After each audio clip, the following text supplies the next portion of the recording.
When I was a child, neurodivergence wasn't really a thing, so there wouldn't have been any changes or accommodations. In my late 50s, I'd had a formal assessment with a clinical psychologist and been diagnosed autistic.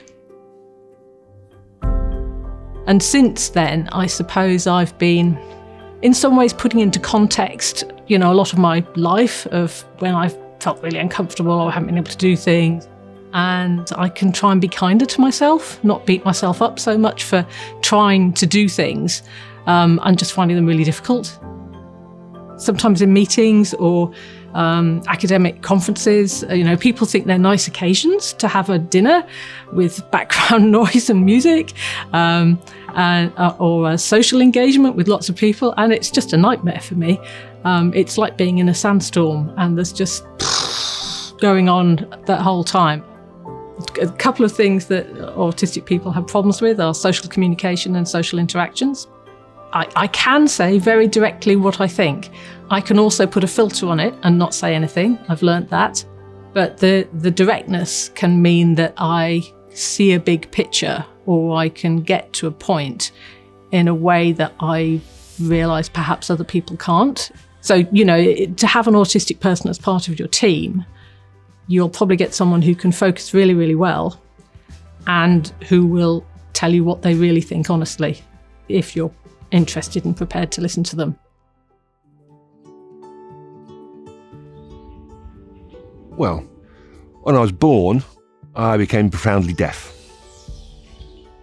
And I was deaf all growing up. I had no speech, no hearing, and had, big bulky hearing aids, wore them regularly growing up.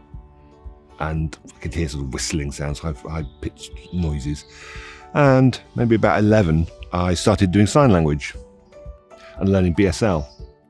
There are challenges with one deaf person working in a team of hearing people, and communication and how you get by, using a lot of gestures, a lot of pointing, some basic stuff, signs for good and bad.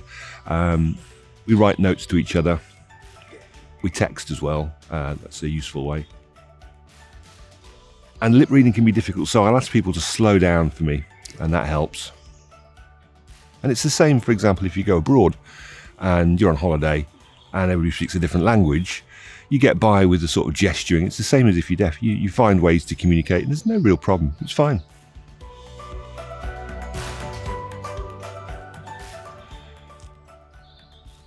Well, the group, we always plan what we're going to do for the day. And I'll make sure I know what we're doing. And they can do a little bit of sign now. So they'll say, we're going to mow. And we're going to mow over there.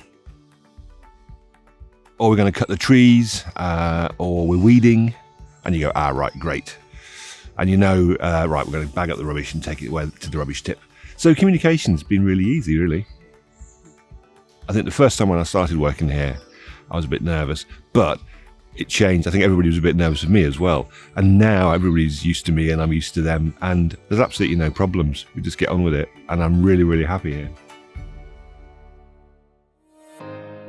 Yeah, so how I approach work, I really try to break everything down. And I think this is one of possibly the advantages of having dyslexia. So I could take something which is quite complex and break it down to the most simple form I possibly can. So I have dyslexia, which is a learning difficulty, predominantly creating some challenges when it comes to reading, writing, and even speech as well.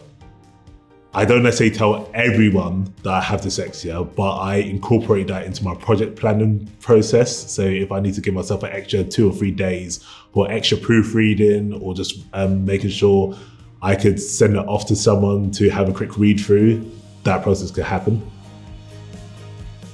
So what I love about my job and all the different projects which I do is the direct impact on people's lives and experience, because I work in the area of access and participation and race equity. So when I create a proposal, when I have a, say, criticism and produce a recommendation, I know that when these get forwarded or when these get implemented, that these have a direct effect on not only staff but students' life.